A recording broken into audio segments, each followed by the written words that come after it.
Good morning and welcome to the next in my series of video interviews where I speak to people who I admire for the skills and tactics they use particularly around challenge and resilience. I've always been interested in these areas as part of my professional and personal developments and the benefits that come when we challenge ourselves or come out of our comfort zone. And from this interest, my business Noodle was born. I get a great sense of pride in watching people grow and develop when they challenge themselves to something they've never tried before or thought they could do. I've been developing this to help people in their working life and particularly in leadership roles to see how they can stretch their horizons and become more resilient. And I think we can all agree never was there a more challenging time for us when we've had to use our resilience than during COVID-19. So I've been doing this little series of discussions and webinars with people I admire for the skills and techniques they use in their everyday lives. Today, I'm going to be talking to Shäron Brown. I've known Shäron for almost 30 years. She comes from a background in nursery care and is a mother of two wonderful daughters. She's a full-time carer for our youngest daughter. Jennifer's 21 and has a very rare genetic condition. Shäron is one of the most positive and resilient people I know. For the past year, she's been challenged more than most. I'm going to speak to her today about the challenges she has faced and how Jennifer, Shäron, and the whole family have coped and adapted. So, welcome, Shäron, and thank you for joining us today. Hello, welcome. Good morning. And how I do have to always get a reference in about the weather. I can't help myself. I didn't at the top of the call. I keep starting these conversations with it's a grey day in London, and it kind of is again. You're up in Aberdeen. How is it with you? Well, it's actually quite a grey day here too, although the weather has picked up hugely after all the snow. So yeah, it's not too bad. Not too bad. It's a little tiny bit blue, so that's always good. Yeah, exactly. Let's always see the positive light at the end of the tunnel. So if we can start, if you can tell us a little bit about you and your background and about Jennifer in particular and what were the early years of her life like. So if you can just kind of start setting the scene and tell us a little bit about yourself as well. Okay, well, obviously my mum, two daughters, as you said. I have a mum to two stepsons and also granny to two gorgeous little grandsons. But my biggest role probably is that I'm a carer to my youngest daughter. My background is I was a nursery nurse, I was a nursery supervisor in a nursery situation and obviously was eager to have a family of my own. That actually turned out to be not quite as easy as I anticipated, and several miscarriages. And 2 years down the line, I eventually got the wonderful news, and I had my first daughter, Sarah. And then very quickly wanted to add to my family, and sadly had another miscarriage, and then was overjoyed to have my second daughter, Jennifer, and life was great. And we were settling down to a lovely family of four, and I thought all my past troubles were over, but actually they were actually just going to start. We had 5 sort of blissful weeks where everything was fine and we were settling down, but there was just a sort of niggling feeling that I had that something just wasn't right. And really, to cut a long story short, sort of 8 months afterwards, Jennifer was diagnosed with cerebral palsy, hemiplegia, which is the left side weakness. And they really didn't know why. It was just one of these things. Again, fast forward another 8 months, my husband sadly found Jennifer in her cot, barely conscious. She'd obviously been sick, it was in her eyes, and we rushed to A&E and various scans and tests and various procedures were done, and we got devastating news that Jennifer had a very large fluid-filled cyst in her brain, and that she now, could add epilepsy to that growing list of her diagnoses. Again, fast forward another 6 months, we discovered that she had bilateral cataracts. She had a visual impairment. I found at the bottom of the stairs one day, and I was speaking to her, and she couldn't see me because I was way to the left. So she had various tests done for that. Again, they couldn't put a connection as to why these things came together. And really, our life started to just be taken over by hospital appointments all the time. My other beautiful daughter, who was just really a toddler herself, was being sort of swallowed up by hospital life. And really, the rest is history. We just get more and more into So it sounds like that's been that, you know, the first part of her life, and this is Jennifer, not even a teenager yet, and this is, you know, has been massive, the impact. How did life develop from her then? You know, how did things develop for her and the family from the time she was a teenager? Well, really, I mean, the years between then and her being a teenager were just a series of operations, of procedures, of hospital appointments. But I think when she was 13, her epilepsy had become so bad that we had gone down the route of, we're part of the Scottish brain surgery programme. We were actually going down the route of brain surgery. While she was being assessed and having various procedures for this, professor down in Great Ormond Street Hospital had a look at her case and kind of queried that some of her sort of diagnoses, and actually suggested that possibly she should be checked for a genetic mutation. So that happened. Obviously, we went through that procedure, and sadly, she came back as having an extremely rare genetic mutation that affected her blood vessels and really every cell of her body. But really what happened was that she'd had a stroke at birth because the blood vessels had burst, and that caused the cyst in her brain. And then the mutation also causes the eye anomalies, the cataracts, the epilepsy, and we eventually had an answer to all these years. When she was diagnosed with it, there was only 50 documented cases in the world. We had no information. They couldn't give us any sort of what would happen, what her life would be like, and we just kind of were baffled and numb that here we are 13 years later getting a completely different diagnosis, and you know, we had to carry on from there. But she's a lot more than just her diagnosis. If you actually put everything that Jennifer is on paper, it looks horrific, but she's, you know, so much more than just her diagnosis. Yeah, I can tell that she's a wonderful young woman. And I believe the syndrome, the genetic condition she has, is so rare. It didn't actually have a name until recently. No, when we were first told about it, it was just numbers and letters. It was called Col4A1, which wasn't very, you know, easy to explain to people that that's what she had. But last year, it was actually named as Gould syndrome by the Dr. Gould who discovered the genetic mutation. So that was incredible to now have a name, and it's just now been recognised in the sort of rare category. So now we'll be able to get funding for research and things. But yeah, it was only named last year, which is just, it was great actually to put a name to it, to be perfectly honest. Yeah, I bet. Are you? Is there a community of people you're in touch with that have or have you know, relatives, family with this condition? Well, I don't know anybody in Britain. So I had to go abroad to find out. So I am actually part of the Gould Syndrome Foundation, which is actually based in America. And I kind of, you know, am on their Facebook page and can get various information. The condition is very extreme. It can be very mild. You can actually have it and not know you've got it until maybe you have a stroke in early adulthood, or you can be the other extreme where you are blind, you know, are quadriplegic, and you know, life. So we sit in the middle, I think. So I'm very grateful that I'm not. I think what we have is bad enough, but I'm grateful that, you know, I've seen a lot of other people with much more problems.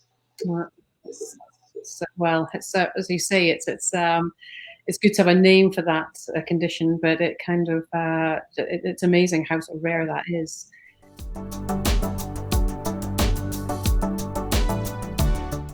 I often speak a lot about challenge and how challenge can make us stronger. I mean, it must be quite hard. You must have had more challenges than most. And I think from what I've said to you, or understand from before, is that the past few years for Jennifer, from the transition from, you know, from being a 16-year-old into adulthood, have been particularly challenging. Can you tell us a little bit more about that?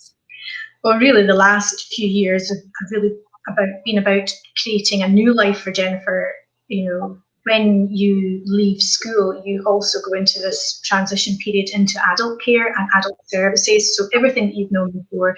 So the school support system, you could access the school doctors, you could access many things through the school, and just the support yourself changes. You also have to go to court to become the guardian of your own child, which is quite a stressful thing to do as well. You have to be involved with social work departments and try and find placements. So we've spent the last few years settling her into a new life, which has not been easy. Jennifer does not do change very well. We needed Jennifer to have a purpose in life. We felt we didn't want her to just be kind of doing just random things. We wanted her to have a set routine, and she works better when she's got a structure. So we found things, and she's got 2 little work places. She weighs birdseed and does some recycling, and she also works in a little store, so little Steiner village. And as I say, it took a year for us to settle her into these places, and we literally were just sort of getting that all set up, and we're in a nice place, and COVID came along. Wow. So, exactly, and that's exactly what I was going to come on to. I think everyone's talking just now about the challenges they've had over the past year, but you were just getting yourself, as you said, into a sort of stable place with Jennifer. What impact has the pandemic had on you all as a family? What's been restricted and taken away, and how has that impacted on you all?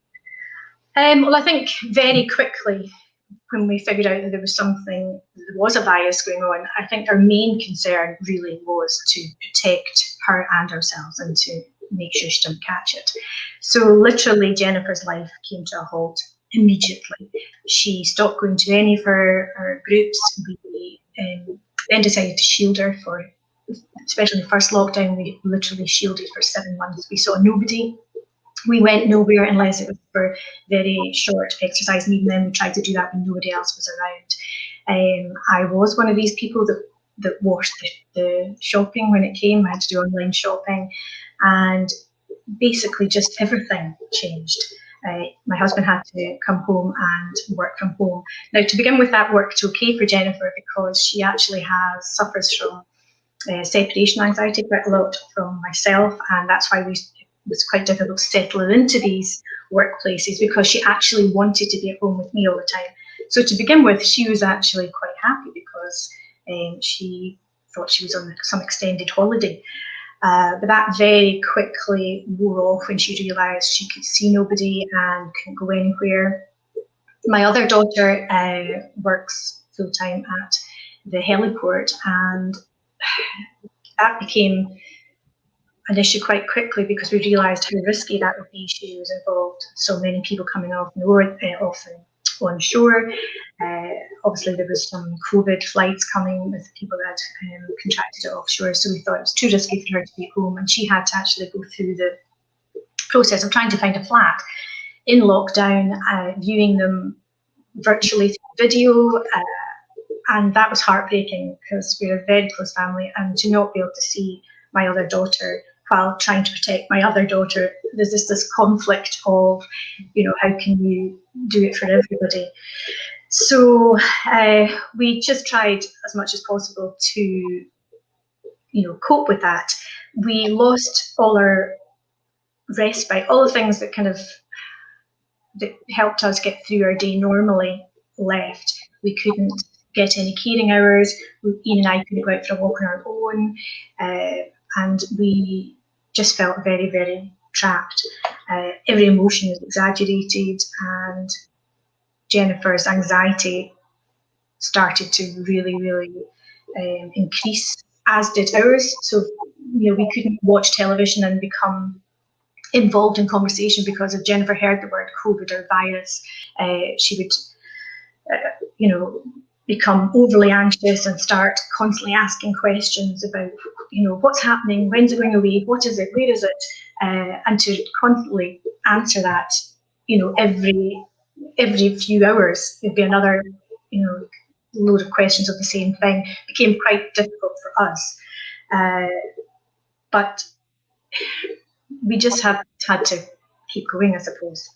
She can't the problem is Jennifer can't really entertain herself, so she relies on us to kind of direct what she does in a day, which means she will follow me around the house.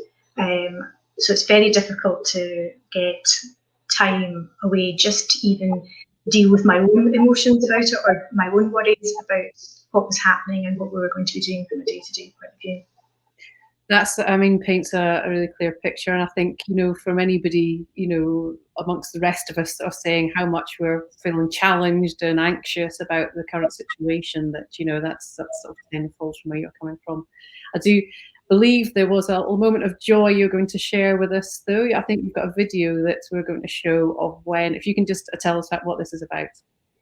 Well, the thing that Jennifer missed most of all was also interaction with people. Jennifer, really, really missed seeing her sister and hugging her sister, and actually started to count the days, because at the beginning we didn't really know how long it would be. So we said, well, it's just, another day, and so it would be 5 days, 6 days. So 165 days passed, and lockdown sort of released a wee bit. And this was the first time that Jennifer could hug her sister, and she was ecstatic, as was her sister. And I just found it just incredibly moving that, the emotions of both of them when they eventually could get together. And I just wanted to capture it on my phone. Do you see my finger here?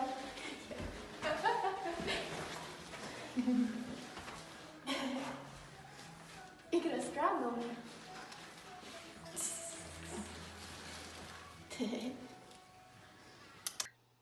Oh, that's amazing, and I think that will bring a tear to everybody's eye, I'm sure. So thank you for sharing that with us.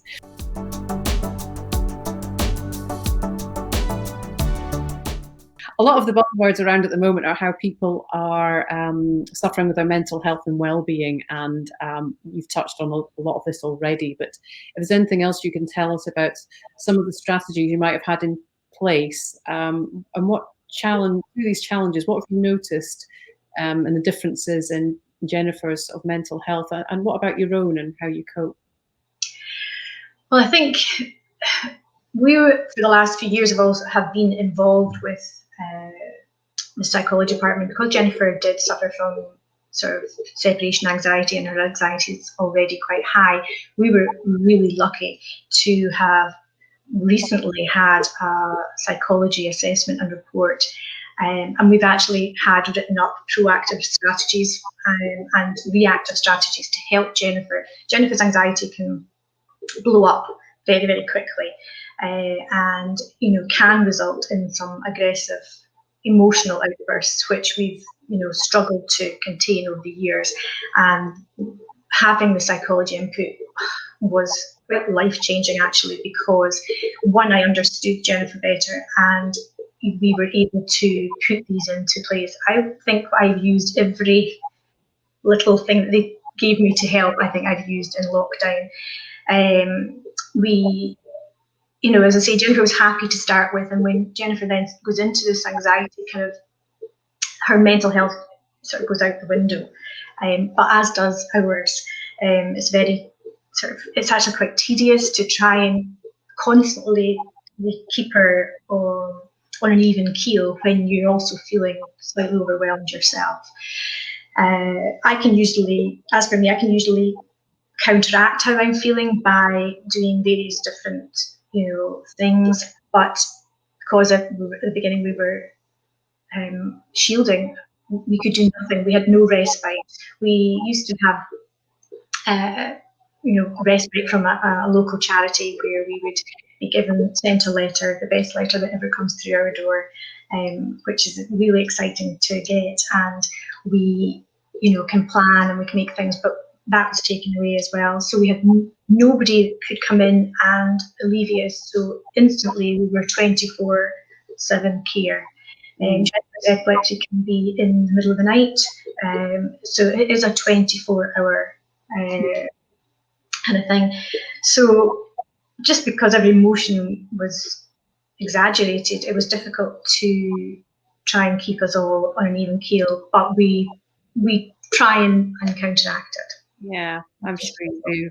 You're incredibly positive about it all, I must say.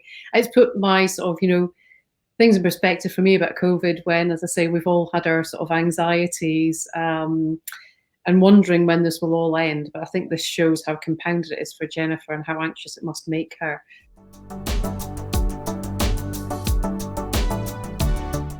I mean, this must be really testing your resilience. Can you tell us what coping methods you use to ensure you keep yourself strong and how you're able to stay physically and mentally healthy during this time? Well, I think resilience is essential. It's something you have to develop very, very quickly when you're a carer. I think that, throughout lockdown, there has been times where it's been very, what I call black weeks and good weeks. So you have to be able to change your mindset, because you will be overwhelmed, and I have felt several times slightly overwhelmed. I can't change Jennifer's diagnosis. I can't really change what's happening in my life, so that's the only way I can counteract it, to change the way I'm thinking.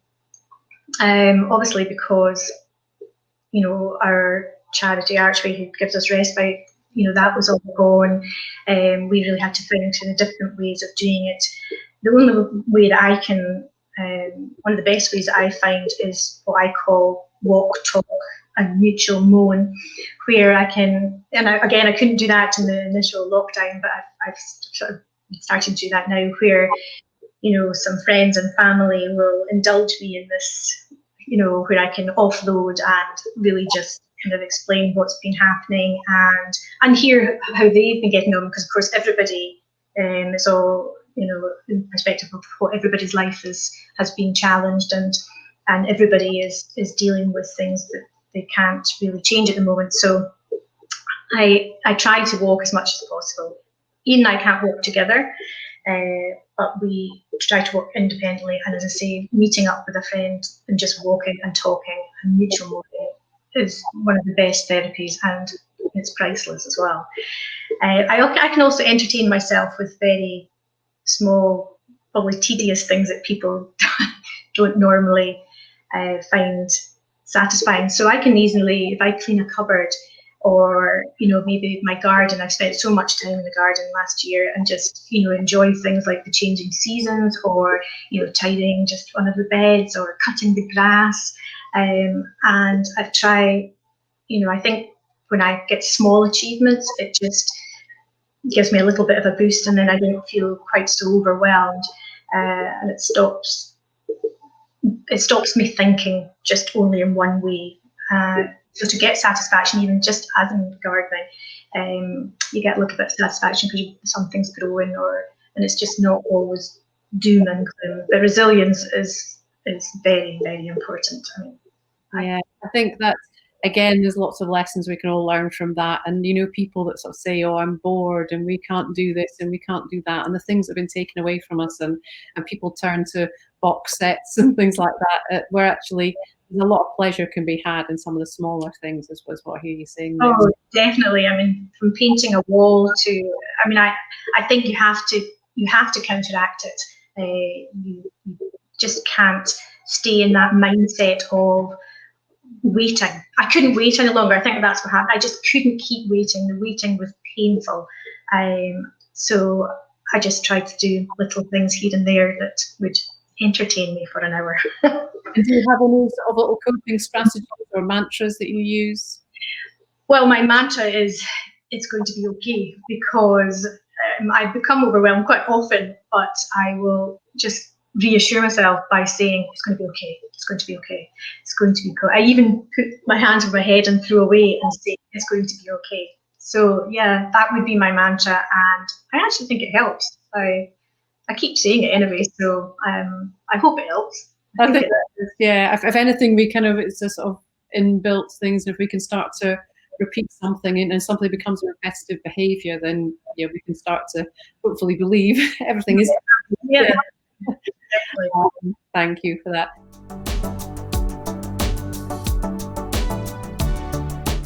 That does also, with resilience comes tenacity, I think. Tenacious is defined as strong and determined. And I'd like to discuss how this presents itself in both yourself and Jennifer What are the positives and, of course, any negatives to that?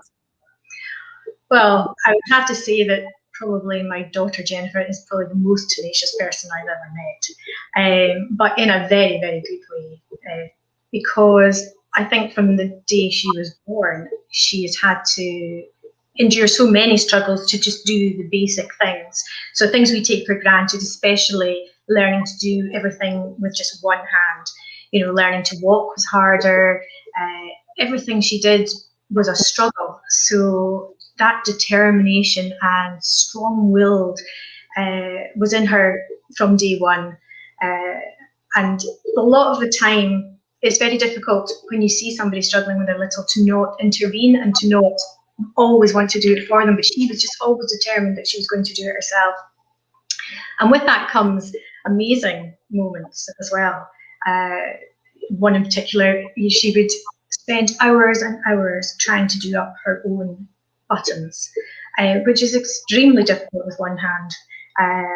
And you know, you would want to go and do it for her, but she'd try and try again. And the day that she sat and I was watching her and she got the button through, and I immediately sort of looked up and was like, oh my God, I've done it. It was just, you know, the joy in her face. So her determination and her tenacity has allowed her to endure the things she's done, the operations, the procedures. It's got her, you know, through there. But the problem with it is there is a flip to that.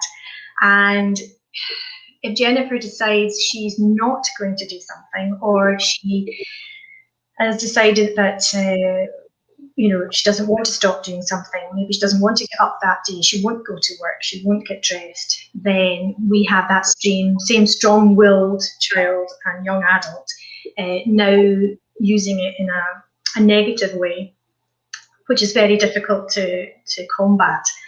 But you can't have one without the other. And I think we have to deal with the negative because the positive aspect has got her where she is. She's had 21 years of a lot of struggle, of operations where she's had to relearn to walk. You know, she's had a lot of very horrible procedures done, and she's kind of come through it. So she's very tenacious. As for me, well, I've never really thought of myself as being very tenacious or being very strong-willed, or I think I had to become very, very quickly from day one. I think anybody who's in a caring role realises that you need to be strong and determined, because there are so many things you have to sort of fight for straight away and come to terms with. And, you know, from getting the diagnosis has taken us years, to making sure you've got the right school, to sorting her life out after she's left school, to, you know, doing everything. So you learn to be strong very, very, very quickly, and it's a necessity.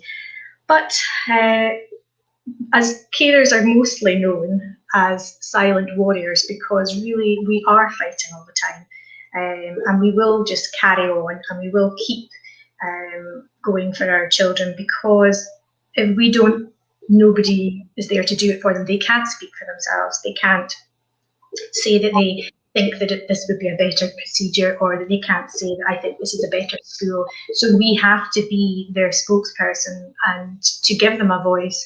Otherwise, you know, they get lost to the wayside. So yeah, I think I'm becoming more tenacious as I'm getting older. I think you undersell yourself there, and I think the term warrior I would definitely use that for you. You're a very strong woman.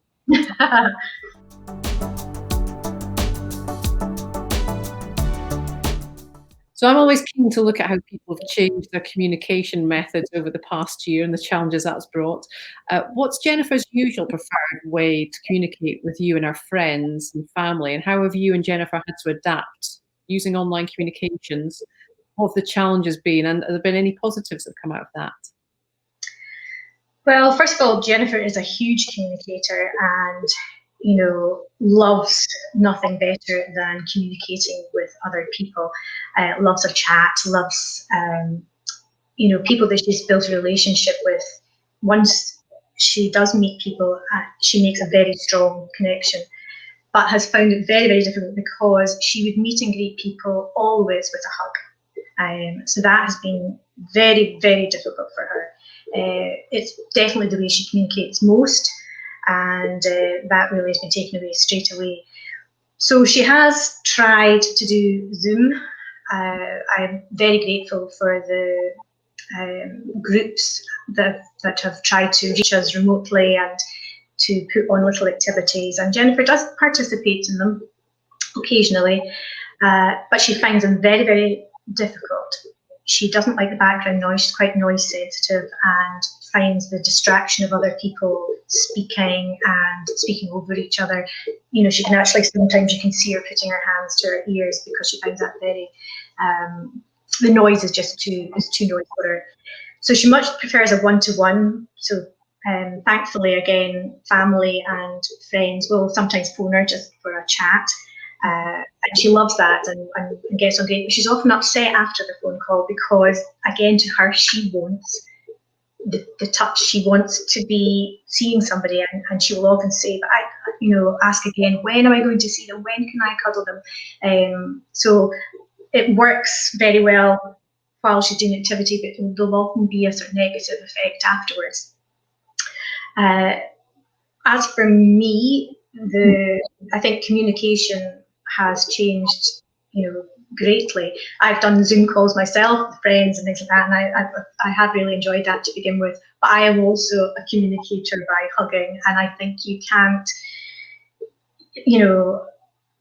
I think a hug can tell you so many different things just in one action.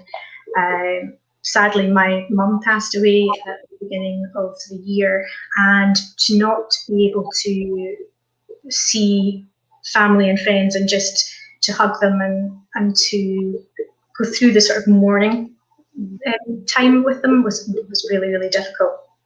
But I do think it is great that we have this platform. Even the fact doing this today is quite daunting, but it's amazing we can do it. And I'm grateful I've got the equipment to do it, and that I know that some people don't. And I've had to have hospital appointments now over phone calls and over messaging with neurologists. And actually at the moment, we're in the process of renewing our guardianship for Jennifer, because that needs to be renewed every 5 years. And we're having to do that remotely through phone calls, and we're going to be having to deal with the court. We can't go to court, obviously, and we're having to do it remotely. So that's actually been very difficult and really quite daunting. But I can see that there will be a change in the way people communicate. I'm hoping that maybe I won't have so many appointments at the hospital because my consultation with the neurologist went well over the phone, and it meant that Jennifer, who again finds it very, a huge anxiety to go to the hospital because she doesn't like hearing about her seizures or about anything about her. So that will be, I think in the future, positive thing that we've been able to, but it doesn't replace, one-to-one people. And for Jennifer especially, the day I've told her I'm going to give her a hug party when we come back, because she is desperate for physical touch. And if my dad, who is now on his own, can come in sometimes now to allow us to go for a walk together, Jennifer will actually take herself away from him, because as much as she loves her papa and wants to cuddle him, she takes herself away because she can't, and she finds it so annoying that she can't be beside him. She would rather be in another room, so she goes upstairs, which I think is just desperately sad. So onwards and upwards, but yeah. So that is very sad. I'm just trying to take a little moment of joy from that when I think about that big hug party, though, and there's going to be lots of people getting very big hugs there. Can't wait. The one thing that kind of really, I think a lot of people might not be so aware of is that whole question around guardianship. I mean, the implications, and did you say it's every 5 years? And what would be the implications of, that lapsing or anything going wrong at this point? Well, we're actually in quite a sort of serious situation just now, because there is a backlog to them, and we are trying to do this remotely. And if the guardianship lapses, then we can't make any medical decisions about Jennifer. We can't decide that she goes to respite. For example, Jennifer got the vaccine last week. If we didn't have the guardianship, we couldn't actually agreed to give her the vaccine. So it's a serious implication. If she had to go into hospital and we didn't have the guardianship, we couldn't actually make any decisions for her. So it's really, really important. When we were first asked to become a guardian, I actually felt quite insulted that I was actually going to have to become the guardian to my own child at the age of 16 when I'd looked after her for 16 years. And you do have to go through the procedure of getting 3 or 4 different people, including a psychiatrist, a welfare officer, a doctor, to actually say that you are, worthy of being the guardian, and that, I found that quite stressful. But it's an important document to have, and COVID has made that just more difficult because we're having to renew it now, and it can't wait. We need it to be renewed. So we're in the process of that, and I'm probably not the only one going through guardianship issues at the moment. But it's COVID has affected everything, really. Everything. That's particularly challenging. I mean, as I say, it's a whole area I hadn't really been that aware of. So it's kind of, so thank you for sharing this sort of background to it.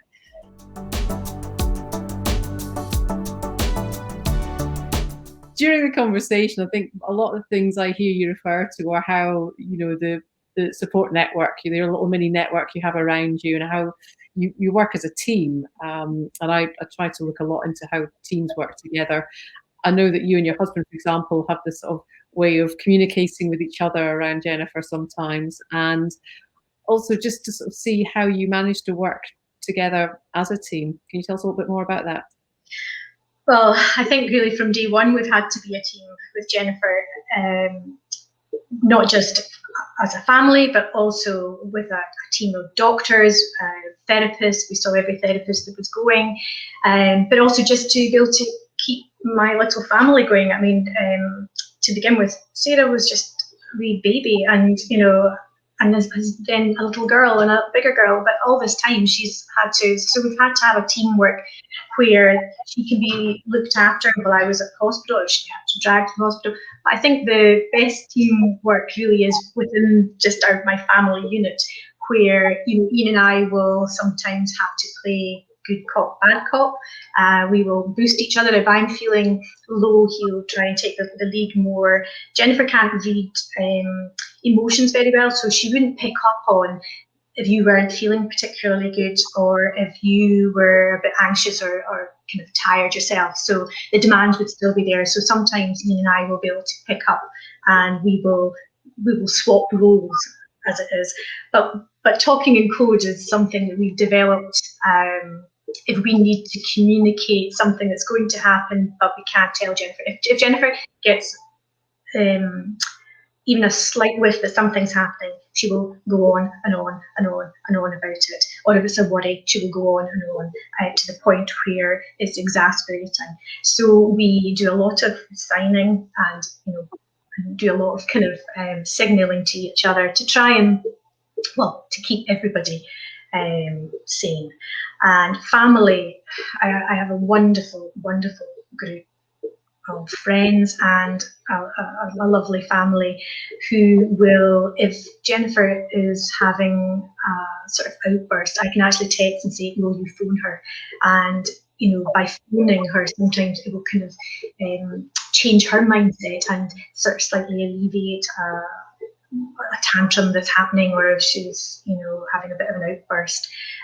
So the family work well as a team. And when Jennifer was little and we used to have meetings at school and things like that, and there'd be a big round table and there would be therapists and school doctors and all the people, the respite services would come, and we would call it Team Jennifer. So Team Jennifer has been working really from day one, and teamwork makes life much easier. So I'm very grateful, and I can speak in code. I'm intrigued by this. I know that, and I know that it's difficult times. So COVID times aside, and we haven't spoken a lot about Sarah, her sister, but she, I know from sort of seeing you together as a unit, obviously plays a major part in that sort of dream team. Can you tell us a little bit more about that? Well, Sarah has been amazing, and I think actually probably maybe even just going through this and talking, about all the things we've been through from day one. As I've said earlier, Sarah was thrown into this as well. She, was swallowed up by me trying to fix Jennifer, and I mean fix in to begin with, because I didn't know what was wrong. I just thought if I could get her to walk, if I could help her with this, then the life that I had planned in my head, I would be able to carry on with. So I just 100% of my effort was just trying to get to Jennifer to a place where we could all just carry on as normal. And Sarah would come to all these appointments, would be sitting while Jennifer was getting, her arm manipulated, or she was having speech therapy, or she would be, going through procedures in hospital. I would have to go away for a week to go down to when she was going through the brain surgery program, and Sarah would have to be, go to some other family member. So Sarah is just a star, and I don't probably thank her enough, or make that open enough. The fact that she has literally had to stay away from the home, throughout COVID, because we're trying to protect her sister. Yet again, her sister has become the main attraction in this family. And, that's really, really hard as a mum, because, both my children mean the world to me. And sometimes I just want to be with my other daughter. And at the moment I can meet her sometimes, maybe in the park, but just to not be able to hug her or to reassure her, or, she's obviously going through different things as well. But to have to find a flat while we were in COVID, not be able to help her move properly, not be able to be there for her, I suppose, as much as I should. But she is a fantastic helper as well. They've had, Sarah and Jennifer over the years have had a very kind of tricky relationship. I think there's been a lot of jealousy from Jennifer of what Sarah can do, and that's caused a lot of aggression. A lot of aggression was either towards me or towards Sarah. So Sarah has had to go through a lot, but she's definitely, a good part of the team, as we were talking about, and helps me immensely. And I'm supremely proud of how strong, and talk about being tenacious and resilient. Sarah is all these things and more. And I hope that in a positive way she has seen that you, through strength and being resilient, you can get through anything. But yeah. That's. I think I was just going to say that myself. It comes across thinking, well, you've got a whole resilience unit there, haven't you? We've got Jennifer, you, your husband, and Sarah all, developing your skills there, and I think trying to take the positives from those things. It's very challenging. So thank you for sharing that.